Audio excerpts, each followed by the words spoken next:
Assalamu alaikum. Today we will discuss the story of Hazrat Abu Zar Ghafari radiallahu anhu's conversion to Islam.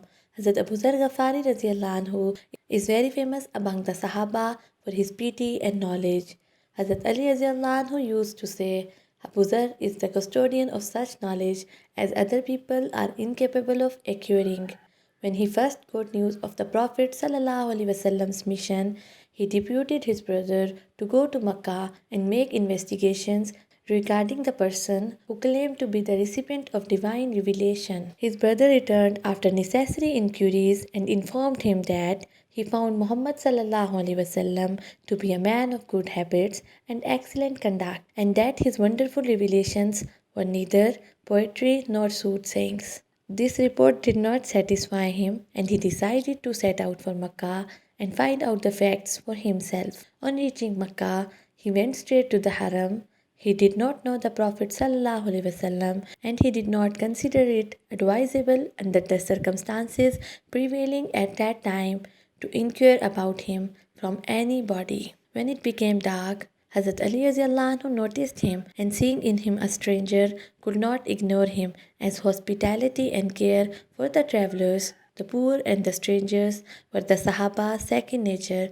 He therefore took him to his place. He did not ask him about the purpose of his visit to Makkah, nor did Abu Zar radiallahu anhu himself disclose it. Next day, he again went to the Haram and stayed there till nightfall without being able to learn who the Prophet ﷺ was. In fact, everybody knew that the Prophet ﷺ and his companions were being persecuted in Mecca, and Abu Zar radiallahu anhu might have had misgivings about the result of his quest for the Prophet ﷺ.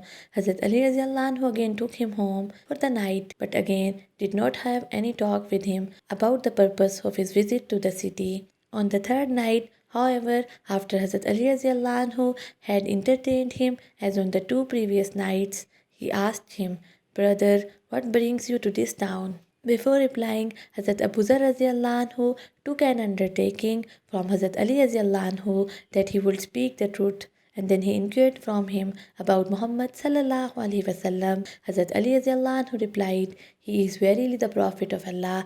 You accompany me tomorrow, and I shall take you to him. But you have to be very careful, lest people come to know of your association with me and you get into trouble. When on our way, I apprehend some trouble, I shall get aside, pretending some necessity or adjusting my shoes, and you will proceed ahead without stopping so that the people may not connect us. The next day he followed Hazrat Ali radiallahu anhu, who took him before the Prophet sallallahu alaihi wasallam. In the very first meeting he embraced Islam. The Prophet ﷺ, fearing that the Quraysh might harm him, enjoined upon him not to make an open declaration of his Islam, and bade him to go back to his clan and return when Muslims had gained the upper hand.